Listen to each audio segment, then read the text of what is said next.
Selamat pagi kaum muda remaja, pemudi dan pemuda. Apa kabarnya? Semoga kita semua penuh rasa sukacita yang walaupun mungkin kondisi di sekitar kita banyak hal yang membuat kita tidak nyaman. Di antaranya kondisi pandemi yang belum juga menurun, bahkan saat-saat sekarang semakin meningkat. Ataupun juga yang bekerja tidak seperti dulu. Ada hal-hal yang menjadi batasan sehingga harus kerja di rumah, atau mungkin kita tidak full bekerja, atau yang sekolah saat sekarang belum bisa tatap muka, belum bisa beraktivitas seperti dulu ketika kondisi belum ada pandemi seperti ini, ataupun juga yang kuliah atau yang sudah lulus kuliah ataupun lulus sekolah belum memperoleh pekerjaan. Kondisi memang seperti ini. Namun saya yakin dan percaya bahwa kita tetap bisa menjalaninya dengan penuh sukacita. Bisa menjalaninya dengan bergantung kepada kasih dan anugerah Allah. Saat ini kita akan belajar pada pelajaran yang ke-9, yaitu dengan tema pembaptisan adalah pengajaran dasar. Firman Tuhannya diambil dari kitab Ibrani pasal 6 ayat 1 sampai ayat yang ke-8. Saya akan membacanya bagi kita sekalian. Sebab itu, marilah kita tinggalkan asas-asas pertama dari ajaran tentang Kristus dan beralih kepada perkembangannya yang penuh. Janganlah kita meletakkan lagi dasar pertobatan dari perbuatan-perbuatan yang sia-sia dan dasar kepercayaan kepada Allah, yaitu ajaran tentang pelbagai pembaptisan, penumpangan tangan, kebangkitan orang-orang mati, dan hukuman kekal. Dan itulah yang akan kita perbuat jika Allah mengizinkannya. Sebab mereka yang pernah diterangi hatinya, yang pernah mengecap karunia sorgawi, dan yang pernah mendapat bagian dalam Roh Kudus, dan yang mengecap firman yang baik dari Allah dan karunia-karunia dunia yang akan datang, namun yang murtad lagi tidak mungkin dibaharui sekali lagi sedemikian, sehingga mereka bertobat, sebab mereka menyalibkan lagi anak Allah bagi diri mereka dan menghinanya di muka umum. Sebab tanah yang menghisap air hujan yang sering turun ke atasnya dan yang menghasilkan tumbuh-tumbuhan yang berguna, bagi mereka yang mengerjakannya menerima berkat dari Allah. Tetapi jikalau tanah itu menghasilkan semak duri dan rumput duri, tidaklah ia berguna dan sudah dekat pada kutuk yang berakhir dengan pembakaran. Baiklah, kita lihat kitab Ibrani ini ada dasar yang perlu kita ketahui. Kitab Ibrani ditujukan untuk jemaat orang-orang Yahudi yang kala itu diperkirakan ada di daerah Roma. Nah, kondisi jemaat ini pada waktu itu mengalami penderitaan dan penganiayaan. Jadi kondisi jemaat yang berada di Roma ini mengalami hal-hal yang tidak nyaman. Sehingga hal ini akan mempengaruhi banyak hal di dalam kehidupan kerohaniannya. Sebelum jauh kita bahas, kita akan berdoa dulu supaya kita memperoleh pimpinan dari Tuhan. Ya Tuhan Yesus, Tuhan terima kasih karena pada pagi hari ini kita akan belajar lagi firman Tuhan yang diambil dari kitab Ibrani. Kitab yang ditujukan pada orang-orang Ibrani yang berada di daerah Roma. yang kondisinya mereka harus mengalami penderitaan dan penganiayaan. Biarlah saat kami belajar firman ini, kami pun dapat mengerti dan kami dapat mengaplikasikannya firman ini buat kehidupan kami masa sekarang yang tidak jauh berbeda, harus mengalami hal-hal yang tidak nyaman, hal-hal yang mungkin membuat kami menderita. Tolonglah ya Tuhan, saat kami belajar, biarlah Engkau yang memberikan pengertian lebih jauh dan kami menjadi anak-anak yang mau mengandalkan Engkau di dalam kehidupan kami sehari-hari. Hanya dalam nama Tuhan Yesus Kristus kami alaskan doa ini. Amin. Nah, bila kita melihat ayat hafalannya diambil dari Ibrani pasal 6 ayat 1 dan 2. Saya akan sedikit mengulang kedua ayat ini. Sebab itu, marilah kita tinggalkan asas-asas pertama dari ajaran tentang Kristus dan beralih kepada perkembangannya yang penuh. Janganlah kita meletakkan lagi dasar pertobatan dari perbuatan yang sia-sia dan dasar kepercayaan kepada Allah, yaitu ajaran tentang pelbagai pembaptisan, penumpangan tangan, kebangkitan orang-orang mati, dan hukuman kekal. Kalau sepintas kita lihat dari ayat ini, kita menjadi bingung. Ya, makanya perlu kita ulang membacanya dan menelaahnya. Kita lihat. Awal saya sempat bingung ya ketika membaca ayat ini. Terutama dari kalimat yang pertama. Sebab itu marilah kita tinggalkan asas-asas pertama dari ajaran tentang Kristus dan beralih kepada perkembangan yang penuh. Saya bingung ya. Sebab itu marilah kita tinggalkan asas-asas pertama dari ajaran tentang Kristus. Waduh, kok harus kita meninggalkan ajaran-ajaran Kristus? Namun ini ada kata yang sangat penting, beralihlah kepada perkembangannya yang penuh. Nah, pada kalimat yang kedua, ini pun juga ada hal yang sedikit membingungkan. Janganlah kita meletakkan lagi dasar pertobatan dari perbuatan yang sia-sia dan dasar kepercayaan kepada Allah, yaitu ajaran tentang pelbagai pembaptisan, penumpangan tangan, kebangkitan orang-orang mati, dan hukuman kekal. Pada mulanya saya sedikit tidak mengerti tentang ayat ini. Namun di dalam kelas ini kita akan belajar bersama-sama bagaimana maksud daripada ayat ini.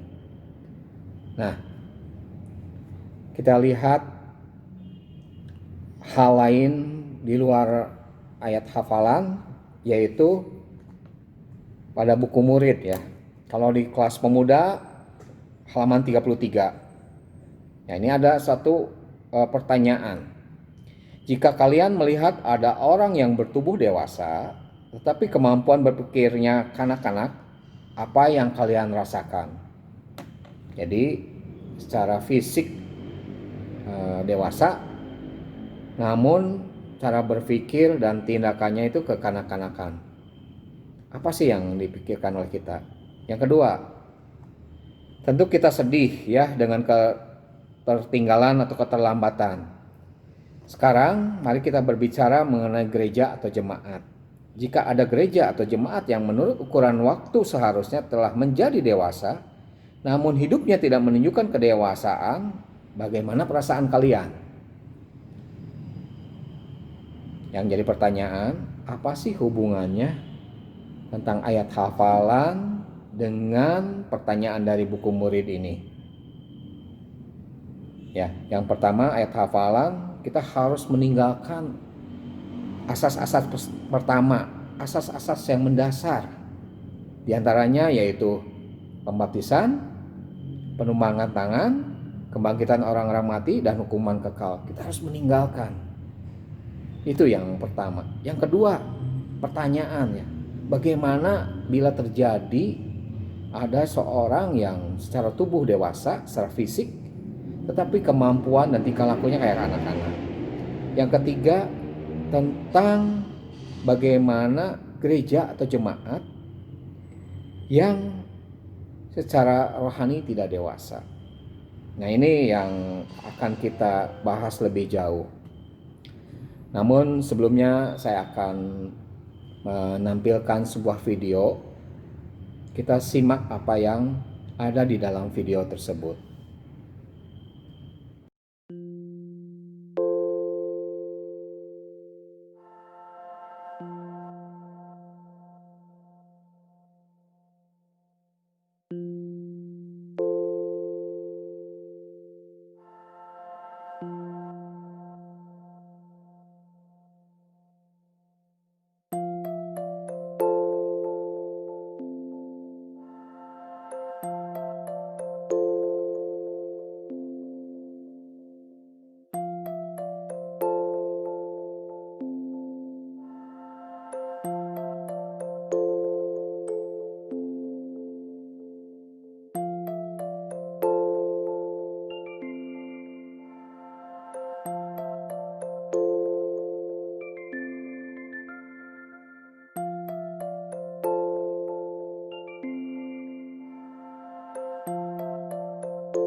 Sudah?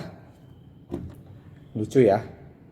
Di dalam video tersebut ada seorang bayi yang sedang belajar untuk bisa merangkak, untuk bisa berkembang.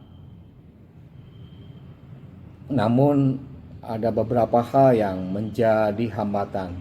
Ada beberapa hal yang menjadi kesulitan. Bila melihat video tersebut, ya bayinya lucu ya, menggemaskan, ya pengen mencubit, pengen memeluk. Bagaimana kondisi seorang bayi yang menggemaskan. Tapi kita lihat ada hal lain lagi yang perlu kita pahami. Bagaimana sih kondisi seorang bayi? Di antaranya bayi itu tidak berdaya. Terus kedua, kemampuannya terbatas. Buktinya kita lihat dia untuk merangkak pun sulit. Ada tindakan atau langkah-langkah yang harus dia usahakan supaya bisa melakukannya.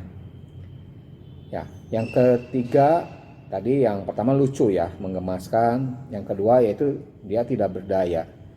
Yang ketiga yaitu kemampuannya terbatas. Dia hanya bisa melakukan tindakan seperti itu saja. Yang keempat, dia butuh waktu untuk belajar. Ya. Yang kelima, yaitu perlu perhatian dan bantuan. Ya, kita lihat seorang bayi, dia tidak berdaya. Banyak hal yang ada pada diri dia banyak kekurangannya. Nah, sekarang apa hubungannya sih dengan pelajaran dari pelajaran hari ini dengan video tersebut? Kita lihat seorang bayi. Seorang bayi itu dia butuh pelindung, butuh yang membantu supaya dia bisa melakukan suatu tindakan. Butuh waktu untuk berkembang. Nah, kita lihat di dalam ayat firman Tuhan pada hari ini, kita diminta untuk meninggalkan pengajaran dasar.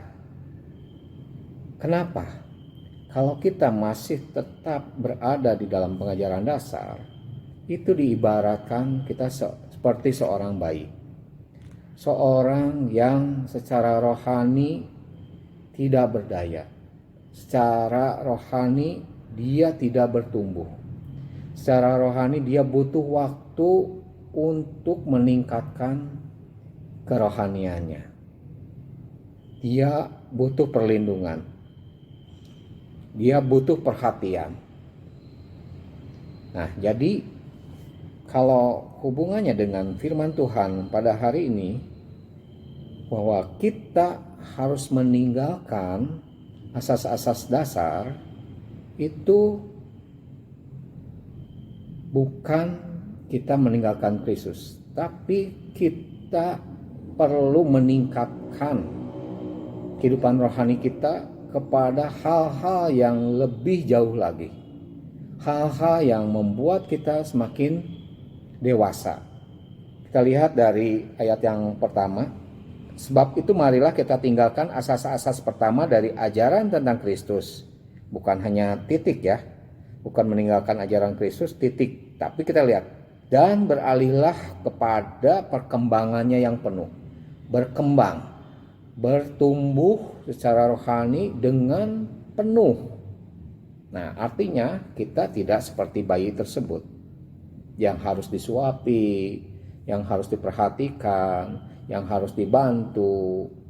Ya, bayi mudah menangis, bayi ya mungkin dianggap cengeng. Sama di dalam kehidupan rohani kita juga. Apabila kita masih tetap menjadi bayi rohani, kita tidak pernah menjadi tegar ataupun mampu menghadapi hal-hal di sekitar kita. Kita mudah tersinggung, kita menjadi cengeng, kita mudah menangis atau mengasihani diri sendiri, menganggap kita tidak berdaya. Nah, ini yang dimaksud daripada firman Tuhan ayat yang pertama dan kedua. Ya, bukan berarti kita harus meninggalkan ajaran Kristus, tapi kita harus beralih menjadi dewasa. Nah, untuk hal ini kita butuh pengertian lebih jauh. Pengertian yang membuat kita bertumbuh secara kerohanian. Kita lihat dari ayat yang ketiga. Saya akan bacakan. Dan itulah yang akan kita perbuat jika Allah mengizinkannya. Ya, jadi yang harus kita perbuat adalah hal-hal yang terkait pimpinan Allah, supaya kita bisa meninggalkan asas-asas yang pertama, asas-asas dasar. Setelah kita baca ayat yang ketiga sampai dengan ayat yang ke-6, kita akan memahami bahwa kita diminta bukan tetap pada hal-hal yang terkait asas-asas pertama dari ajaran tentang Kristus. Kalau kita tetap masih seperti itu, sama dengan seorang bayi, kita tidak bertumbuh dewasa secara kerohanian. Dan bahkan ada hal yang perlu kita sadari, seringkali kita menjadi terjebak, ya, menjadi hal yang membuat kita malah mendukakan Allah. Kita lihat ayat yang ke-6. Namun yang murtad lagi.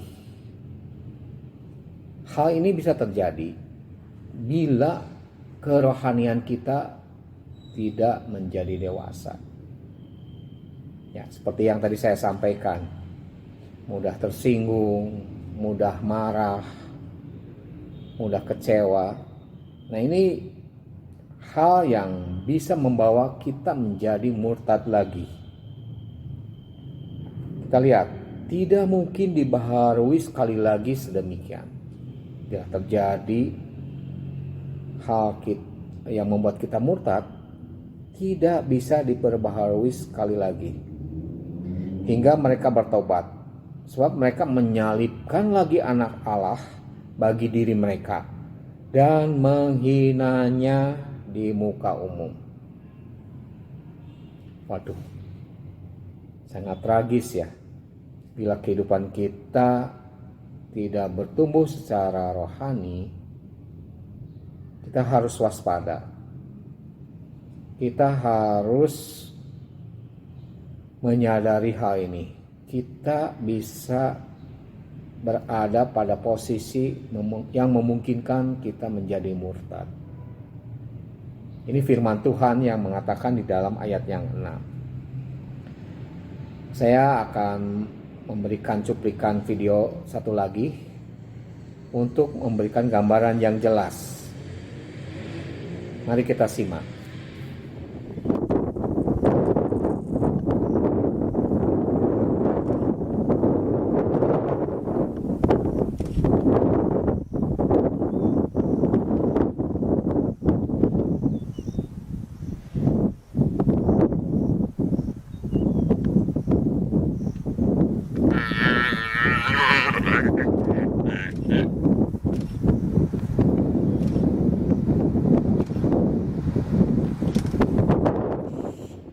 Bagaimana kita sudah melihat ya tadi cuplikan dari video tentang seekor anak kerbau atau anak sapi yang begitu tragis. Dia harus diterkam oleh seekor singa. Kita lihat ya, bayi kerbau tidak bisa berbuat apa-apa. Untuk berdiri pun sulit. Dia menjadi mangsa yang mudah dari seekor singa. Sama di dalam kehidupan rohani orang Kristen pun juga. Kalau kehidupan rohani seorang Kristen masih seperti bayi, pasti tidak berdaya. Pasti mudah diterkam oleh singa, diterkam oleh iblis. Ketika ada permasalahan, mudah menjadi jatuh, mudah menjadi murtad. Seperti ayat yang ke-6. Namun yang murtad lagi. Upah daripada murtad adalah apa? Kita lihat ayat yang ke-7. Ayat yang ke-7, sebab tanah yang menghisap air hujan yang sering turun ke atasnya dan yang menghasilkan tumbuh-tumbuhan yang berguna bagi mereka yang mengerjakannya menerima berkat dari Allah. Bila kehidupan kerohaniannya bertumbuh, tidak menjadi bayi rohani lagi, kita akan menerima berkat Allah. Namun, kita lihat apabila perhatian ayat 6 dan 8, tetapi jika tanah itu menghasilkan semak duri dan rumput duri, tidaklah ia berguna dan sudah dekat pada kutuk yang berakhir dengan pembakaran.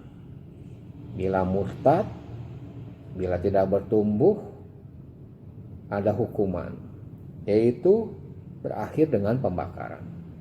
Kita perlu sadari ya, bila kita tetap masih menjadi bayi rohani, kita tidak bertumbuh, kita mudah untuk jatuh dalam dosa. Kita mudah untuk murtad yang berakhir pada hukuman ataupun hal-hal yang bersifat teguran ataupun hal yang dilihat dari ayat 8 berakhir dengan pembakaran. Nah, hubungannya dengan pelajaran hari ini, pembaptisan adalah pengajaran dasar. Namun kita lihat dari ayat yang satu dan yang kedua, kita tidak cukup hanya belajar pada pembaptisan saja. Kita harus memahami pembaptisan adalah ajaran dasar. Namun kita harus beralih kepada ajaran yang penuh untuk menjadi kita dewasa. Sehingga tidak seperti jemaat orang-orang Ibrani di Roma. Mereka karena penderitaan, karena penganiayaan, mereka tidak bertumbuh rohaninya. Mereka seperti bayi-bayi rohani. Demikian juga dengan ilustrasi yang digambarkan di dalam pelajaran 9 halaman 33. Apabila anggota gereja atau jemaat yang tidak bertumbuh, yang seperti bayi-bayi rohani, kita harus waspada. Karena hal-hal ini yang menjadi penghambat untuk kemajuan gereja secara kualitas. Untuk lebih jauh, kita akan bahas di dalam kelas masing-masing. Silahkan bertanya, silahkan berdiskusi, sehingga menjadi lebih jelas. Demikianlah kupasan awal dari pelajaran sekolah minggu pada hari ini. Ya, jelas ya.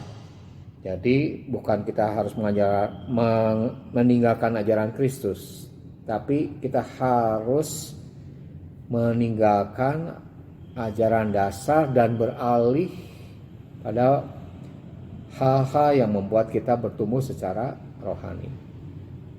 Oke, kita masuk kelas masing-masing dan belajar lebih jauh.